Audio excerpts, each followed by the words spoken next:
Look at the size of this print. A big predator was here. And there they are.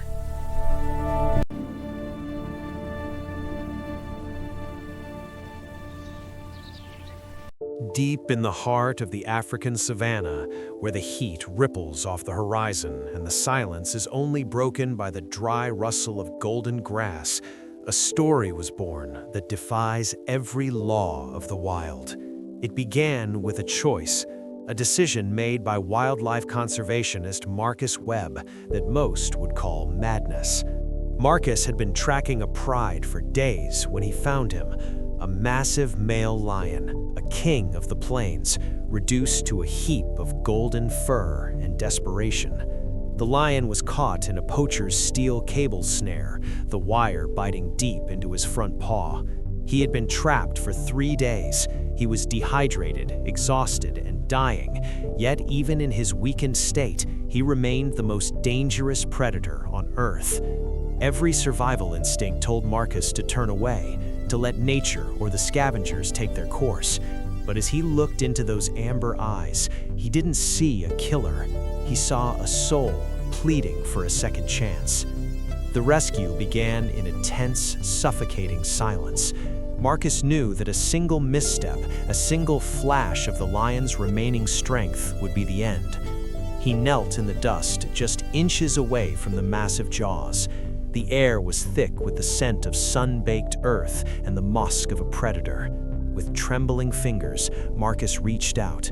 He began to speak, not in commands, but in a low, steady hum, a sound meant to anchor the lion's fraying nerves. As the wire cutters met the cold steel of the snare, the lion flinched. The metallic snap echoed like a gunshot in the quiet bush.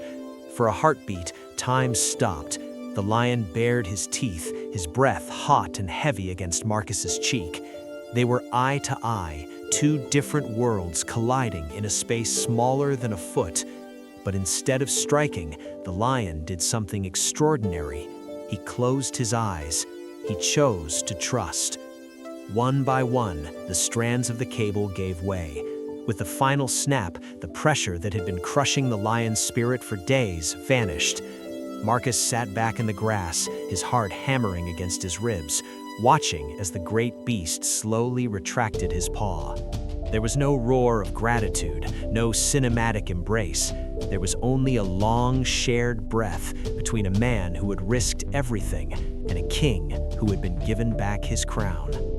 The lion stood, limped toward the shade of an ancient acacia, and vanished into the brush without looking back. 6 months passed. The memory of the rescue had become a quiet scar in Marcus's mind. He was deep in a remote sector of the bush, miles from his vehicle, when the atmosphere shifted.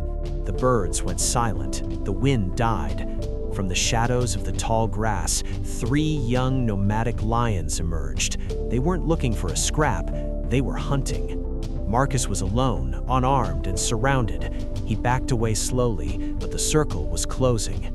Just as the lead hunter crouched to spring, a thunderous roar shattered the air, vibrating through Marcus's very bones.